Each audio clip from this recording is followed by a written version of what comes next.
Gujarat first અને આપની સાથે હું છું જાગૃતિ અને હવે નજર કરીશું મૂકબધિર માટેના સમાચાર પર।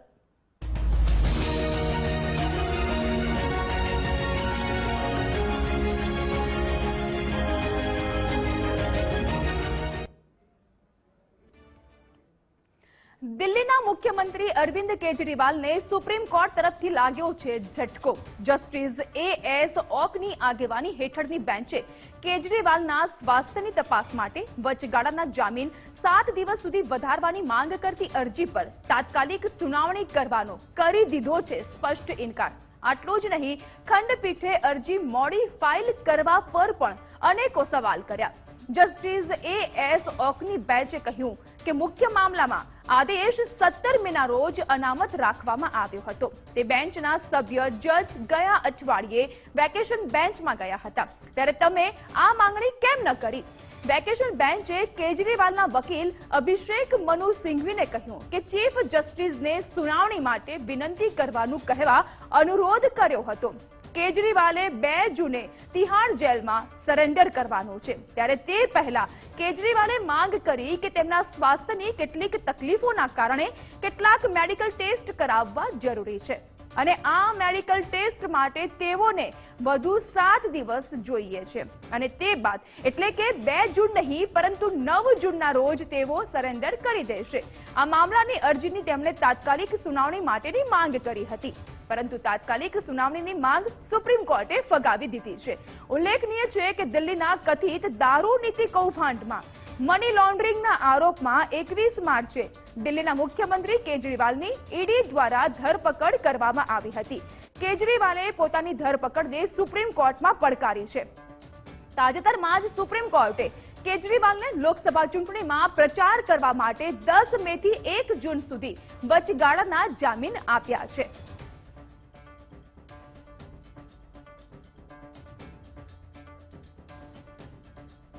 પંજાબ અને હરિયાણા હાઈકોર્ટે ડેરા મેનેજર રણજીત સિંહની હત્યાકાંડમાં ડેરા સચ્ચા સોદા ચીફ રામ રહીમને નિર્દોષ જાહેર કર્યો છે। સીબીઆઈ કોર્ટે રામ રહીમ સહિત 5 આરોપીઓને આજીવન કેદની સજા સંભળાવી હતી, તો હાઈકોર્ટે સીબીઆઈ કોર્ટના આ નિર્ણયને રદ કર્યો છે। રામ રહીમ હાલ રોહતકની સુનારિયા જેલમાં બંધ છે। તે 3 કેસમાં જેલવાસ ભોગવી રહ્યો હતો। રણજીત હત્યા કેસ સિવાય પણ તેમાં પત્રકાર રામચંદ્ર છત્રપતિની હત્યા અને સાધ્વીઓના યૌન શોષણનો કેસ પણ સામેલ છે। તેને પત્રકારની હત્યામાં આજીવન કેદ અને યૌન શોષણના 2 કેસમાં 10-10 વર્ષની જેલની સજા ફટકારવામાં આવી હતી। આ કેસમાં નિર્દોષ જાહેર થયા છતાં રામ રહીમને હજુ પણ જેલમાં જ રહેવું પડશે।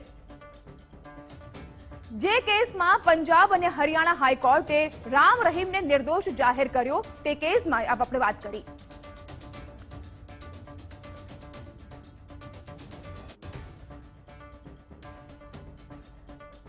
દિલ્હીથી વારાણસી જઈ રહેલી ઇન્ડિગોની ફ્લાઇટને બોમ્બ હોવાની ધમકી મળી હતી। આ પછી તુરંત જ પ્લેનને રનવે પર રોકી દેવામાં આવ્યું હતું અને તમામ મુસાફરોને તુરંત જ સુરક્ષિત રીતે બહાર કાઢવામાં આવ્યા હતા।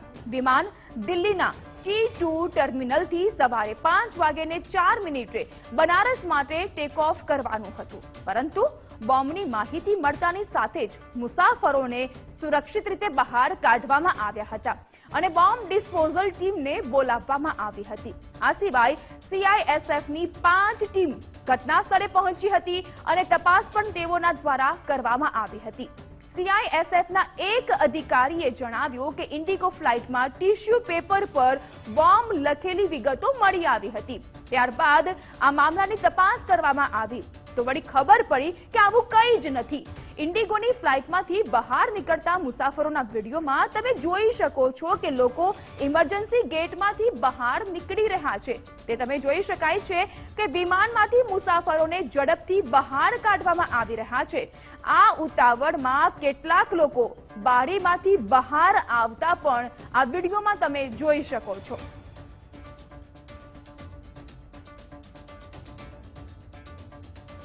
ચક્રવાત રેમલની અસરને કારણે મિઝોરમમાં સતત વરસાદ વરસી રહ્યો છે, જેના કારણે રાજધાની આઇઝોલમાં મંગળવારે સવારે 6 વાગે એક પથ્થરની ખાણ ધસી પડી હતી, જેમાં 10 લોકોના મૃત્યુ થયા હતા. 10 થી વધુ લોકો ગાયબ થયા છે. આ ઘટના આઇઝોલના મેલ્થમ અને હલીમેન વચ્ચે ઘટી હતી. મિઝોરમના ડીજીપી મુજબ અત્યાર સુધીમાં 10 જેટલા લોકોના મૃતદેહ મળી આવ્યા છે. તેમાંથી 7 ત્યાંના સ્થાનિક હોવાની વિગતો છે, જ્યારે કે 3 અન્ય રાજ્યોના છે. કાટમાળ નીચે હજુ પણ ઘણા લોકો દટાયા હોવાની આશંકા છે. બચાવ કાર્ય સતત ચાલુ છે, પરંતુ ભારે વરસાદને કારણે મુશ્કેલીનો સામનો કરવો પડી રહ્યો છે. સતત વરસાદના કારણે મિઝોરમમાં તમામ શાળાઓ અને સરકારી કચેરીઓ બંધ કરી દેવામાં આવી છે. ખાનગી કંપનીઓના કર્મચારીઓને ઘરેથી કામ કરવા માટેનું કહી દેવાયું છે. રાજ્યમાં અન્ય ઘણી જગ્યાએ ભૂસ્ખલન પણ થયું છે, જેમાં 2 લોકોના મોત થયા હતા. આઇઝોલના સાલેમ બેંગમાં ભૂસ્ખલન બાદ એક ઇમારત પાણીમાં ધોવાઈ જતા 3 લોકો લાપતા બન્યા છે. તેમની પણ શોધખોળ કરવામાં આવી રહી છે. રાજ્યમાં વરસાદને લઈને અંબાલાલ પટેલ દ્વારા કરવામાં આવી છે આગાહી. 4 જૂન સુધીમાં આંધી વંટોળ સાથે રાજ્યમાં થઈ શકે છે વરસાદની શરૂઆત. દક્ષિણ ગુજરાત અને મધ્ય ગુજરાતના ભાગોમાં વરસી શકે છે વરસાદ. આણંદ, વડોદરા, નડિયાદ સહિતના વિસ્તારમાં મેહુલિયો વરસી શકે છે. તો વળી અમદાવાદ અને ગાંધીનગરમાં પ્રી મોન્સૂન એક્ટિવિટીની અસર થઈ શકે છે. સવા મહિના બાદ રાજ્યમાં સારો વરસાદ રહેશે. અસહ્ય ગરમીના કારણે પાર્લર પર પહોંચેલો એક યુવક ત્યાં ઘટના સ્થળે અચાનક જ ઢળી પડ્યો. યુવક પાન પાર્લરમાં પાણીની બોટલ લેવા માટે પહોંચ્યો હતો. મહેસાણાના કડીમાં એક પાન પાર્લર પર આ ઘટના ઘટી. પાર્લર સંચાલક પાણીની બોટલ આપે તે પહેલા જ તે યુવક ત્યાંનો ત્યાં બેભાન થઈને ઢળી પડ્યો. યુવકની બેભાન થવાની સમગ્ર ઘટના ત્યાં લગાવાયેલા સીસીટીવી કેમેરામાં કેદ થઈ ગઈ કે જે ફૂટેજ આપ જોઈ રહ્યા છો.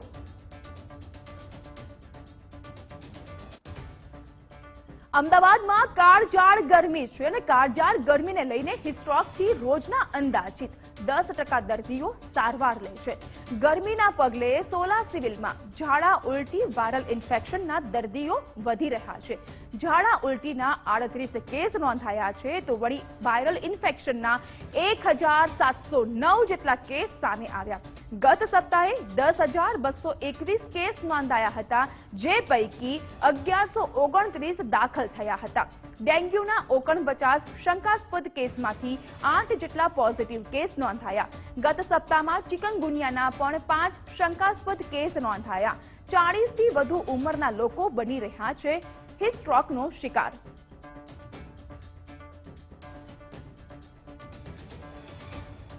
અમદાવાદમાં કાળઝાળ ગરમી તથા પ્રદૂષિત પાણીથી વધતી ફરિયાદ વચ્ચે ઝાડા ઉલટીના કેસમાં સતત વધારો નોંધાઈ રહ્યો છે. અમદાવાદમાં ઝાડા ઉલટીના 1619 જેટલા કેસ નોંધાયા છે. ઉપરાંત ટાઇફોઇડના 446, કમળાના 161 તેમજ કોલેરાના 28 જેટલા કેસ નોંધાઈ ચૂક્યા છે. મ્યુનિસિપલ કોર્પોરેશન તરફથી આપવામાં આવતા પાણીના લેવામાં આવેલા સેમ્પલ પૈકી 118 સેમ્પલ અનફિટ જાહેર થયા છે. 590 સેમ્પલનો ક્લોરીન રિપોર્ટ નીલ આવ્યો છે. 20 થી 25 મે સુધીમાં મ્યુનિસિપલ હોસ્પિટલ તેમજ અર્બન અને કોમ્યુનિટી હેલ્થ સેન્ટર ખાતે કુલ 293 લોકોને ગરમી સંબંધિત બીમારી અંગે સારવાર આપવામાં આવી હતી. ડેન્ગ્યુના 54 અને મલેરિયાના 35 કેસ નોંધાયા.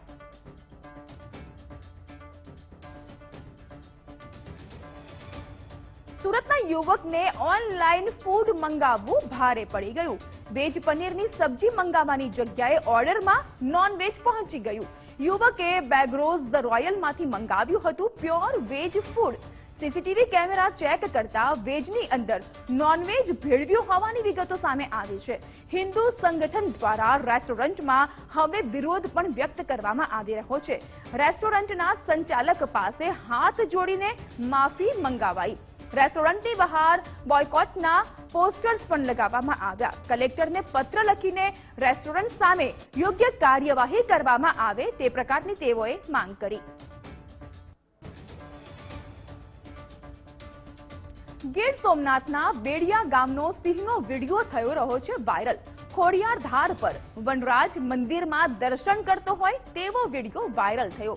કાળજાળ ગરમીમાં મંદિરમાં વિશ્રામ લેતો સિંહનો વિડીયો છે કે જે વાયરલ થયો છે। શ્રદ્ધાળુઓને માતાજીના દર્શન થાય તે પહેલા જ વનરાજના દર્શન થઈ રહ્યા છે।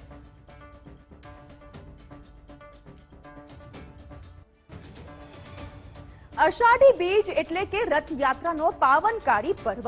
અમદાવાદમાં રથયાત્રાને લઈને અમદાવાદ મ્યુનિસિપલ કોર્પોરેશન દ્વારા સર્વે શરૂ કરવામાં આવ્યો છે।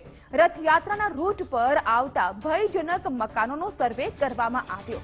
જમાલપુર, ખાડિયા, સરસપુર, આસ્ટોડિયા રૂટ પર જેટલા પણ મકાન આવી રહ્યા છે તેમાંથી 717 જેટલા મકાનમાં સર્વે કરવામાં આવ્યો।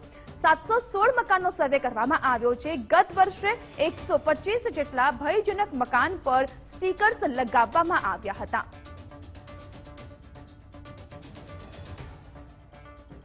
રાજકોટ અગ્નિકાંડ બાદ સરકાર ગેમ ઝોન સહિતના માટે એક નવી નીતિ બનાવશે। Amusement park, game zone, boating, રોપવેની મંજૂરી માટે રાજ્ય સરકાર દ્વારા નવા નિયમ બનાવવામાં આવશે। નવા નિયમ બનાવવા માટે એક કમિટીની રચના કરવામાં આવી છે। એમ્યુઝમેન્ટ પાર્ક, ગેમ ઝોનના સ્ટ્રક્ચર માટે 2 જેટલા સર્ટિફિકેટ લેવા ખાસ જરૂરી રહેશે। કાયમી અને પ્રાથમિક સર્ટિફિકેટ લેવાના રહેશે। ફાયરના સર્ટિફિકેટ માટે ખાસ વેબસાઇટ બનાવવામાં આવશે કે જેમાં વિવિધ વિભાગો જોડાયેલા હશે। તમામ વિગતો અધિકારી એ વેબસાઇટ પર જોઈ શકાશે।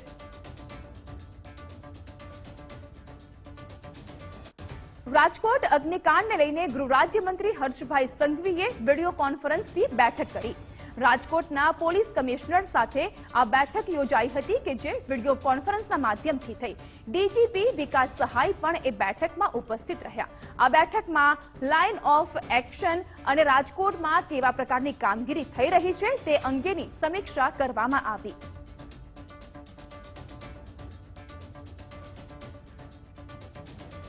રાજકોટ અગ્નિકાંડ મામલામાં સીટની રડારમાં આવ્યા તત્કાલીન અધિકારીઓ। ગેમ ઝોનની વાયરલ તસવીરને લઈને સીટ હવે ગંભીર બની છે। રાજકોટના તત્કાલીન અધિકારીઓની પણ થઈ શકે છે હવે પૂછપરછ। તત્કાલીન કલેક્ટર અરુણ મહેશ બાબુ, તત્કાલીન મ્યુનિસિપલ કમિશનર અમિત અરોરા સવાલોના ઘેરામાં પહોંચી ચૂક્યા છે। આઈપીએસ પ્રવીણ મીણા અને બલરામ મીણાની પણ થઈ શકે છે હવે પૂછપરછ। રાજકોટ અગ્નિકાંડ બાદ રાજ્યભરની ગેમ ઝોનમાં તપાસ કરવામાં આવી। તમામ મહાનગરોમાં આવેલા ગેમ ઝોનની તપાસ પૂર્ણ થઈ ચૂકી છે અને તપાસનો રિપોર્ટ રાજ્ય સરકારને સોંપવામાં આવ્યો છે। કુલ 101 ગેમ ઝોન તપાસને અંતે હાલ બંધ છે અને 20 જેટલા ગેમ ઝોનને સીલ કરવામાં આવ્યા છે। 81 ગેમ ઝોન હંગામી ધોરણે બંધ કરી દેવાયા છે અને સૌથી વધુ અમદાવાદમાં 34 પૈકી 5 જેટલા ગેમ ઝોનને સીલ કરવામાં આવ્યા તો રાજકોટમાં સીલ કરાયા 8 ગેમ ઝોનને। રાજકોટમાં 4 ગેમ ઝોન હંગામી ધોરણે બંધ કરી દેવાયા।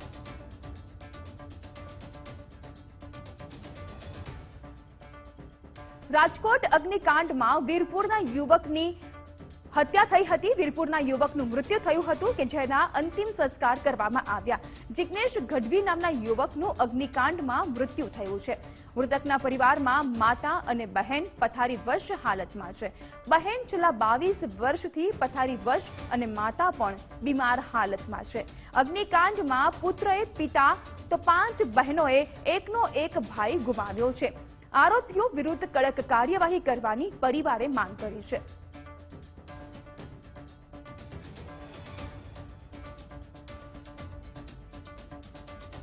રાજકોટ અગ્નિકાંડને લઈને એક બાદ એક મહત્વના મોટા સમાચાર સામે આવી રહ્યા છે।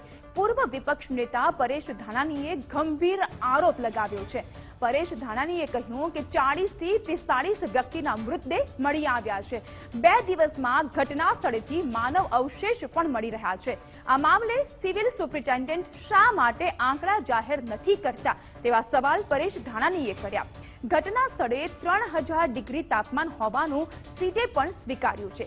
પરેશ ધાનાણીએ વધુમાં એ પણ કહ્યું કે કલેક્ટર ઓફિસે 33 મૃતક જાહેર કર્યા છે. બીજી બાજુ પોલીસ દ્વારા 28 મૃતક જાહેર કરવામાં આવ્યા છે. મૃતકોના આંકડામાં આ જે વિસંગતતા છે તેને લઈને પણ તેઓના દ્વારા સવાલ કરવામાં આવ્યા. રાજકોટ ગેમ ઝોન અગ્નિકાંડમાં નિર્દોષ 33 લોકોએ પોતાનો જીવ ગુમાવ્યો છે. ગેમ ઝોન અગ્નિકાંડમાં સરકારે કરેલી કામગીરી પર પરેશ ધાનાણી બાદ હવે લલિત કગથરાએ પણ મોટો આક્ષેપ લગાવ્યો. લલિત કગથરાએ આક્ષેપ કરતા કહ્યું કે નાના કર્મચારીઓને સસ્પેન્ડ કરીને સરકાર શું કરવા માંગે છે? કમિશનરનું નામ એફઆઈઆરમાં કેમ નહીં? તેવા સવાલ પણ તેઓએ કર્યા. અધિકારીઓની નજર નીચે ચાલતું હતું આ ગેમ ઝોન. ત્યાં અધિકારીઓ અવારનવાર મુલાકાત પણ લેતા હતા. તેમ છતાં પણ નાના અધિકારીઓને સસ્પેન્ડ કરીને શું ફાયદો થવાનો છે આ સરકારને? આ સવાલ કર્યા લલિત કગથરાએ.